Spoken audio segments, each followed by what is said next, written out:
എല്ലാവരും സുഖമായിട്ടിരിക്കുന്നോ? മഴയൊക്കെ എങ്ങനെയുണ്ട്? ഇന്നിവിടെ കുറച്ച് തെളിച്ചമാണ് കേട്ടോ. നമസ്കാരം, എല്ലാവർക്കും പുതിയൊരു വീഡിയോയിലേക്ക് സ്വാഗതം. കുറച്ച് പച്ചക്കറി നടാൻ ഇറങ്ങിയതാണ്. മഴക്കാലമൊക്കെ അല്ലേ വരുന്നത്. ഗ്രോ ബാഗിൽ നിറച്ചിട്ട് ടെറസിൻ്റെ മുകളിൽ വെക്കാമെന്ന് വിചാരിച്ചു. ഞാൻ എപ്പോഴും പച്ചക്കറി നടാൻ ഗ്രോ ബാഗ് നിറയ്ക്കുന്നത് കോക്കോപ്പിറ്റിൻ്റെ മിക്സാണ് കേട്ടോ. ഇതുപോലെ ചെറിയ പാക്കറ്റുകളായിട്ട് നമുക്ക് കോക്കോപ്പിറ്റ് വാങ്ങിക്കാൻ കിട്ടും കേട്ടോ.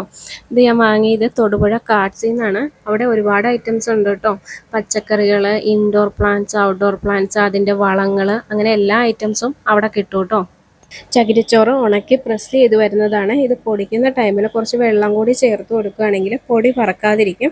ഇതും ചാണകപ്പൊടിയും കൂടെ മിക്സ് ചെയ്തിട്ടാണ് ഗ്രോ ബാഗ് നിറയ്ക്കുന്നത്. നമ്മൾ ഈ പണികളൊക്കെ ചെയ്യുമ്പോൾ നമ്മുടെ കുഞ്ഞുങ്ങളെയും കൂടെ ചെറിയ ചെറിയ പണികൾ ചെയ്യാനായിട്ട് കൂടെ കൂട്ടണം. അവർക്കും അതൊരു പുതിയ അനുഭവമായിരിക്കുമല്ലോ. നമ്മുടെ കുഞ്ഞുങ്ങൾക്കൊക്കെ ഇപ്പോൾ കൂടുതലും മൊബൈൽ ഫോണിൻ്റെയും ടി വിയുടെയും ഒക്കെ മുന്നിലാണല്ലേ. സ്ക്രീൻ ടൈം കൂടുതലാണ്. അപ്പോൾ നമുക്ക് ആ സ്ക്രീൻ ടൈം കുറയ്ക്കാൻ വേണ്ടിയിട്ടുള്ള ഒരു എളുപ്പ വഴിയാണ് നമ്മൾ ചെയ്യുന്ന പണികളിലൊക്കെ ചെറുതാണെങ്കിലും അവരെയും കൂടെ കൂട്ടുക എന്നുള്ളത്.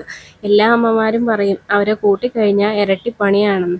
ഇരട്ടി പണിയൊക്കെയാണ്. എന്നാൽ പോലും കുഞ്ഞുങ്ങളുടെ സ്ക്രീൻ ടൈം കുറയ്ക്കാൻ പറ്റുന്ന ഏറ്റവും നല്ല മാർഗ്ഗമാണ്. നമ്മൾ പരാതി പറഞ്ഞിട്ട് കാര്യമില്ലല്ലോ. ഇത് കറി വെക്കാൻ വാങ്ങിയ ബീട്രൂട്ടാണ് കേട്ടോ. മുളച്ചു തുടങ്ങി. അപ്പോൾ ഒന്ന് നട്ടു നോക്കാമെന്ന് വിചാരിച്ചു. ഒരു പരീക്ഷണം ഉണ്ടാവുമോ ഇല്ലയോ എന്ന് അറിയാലോ.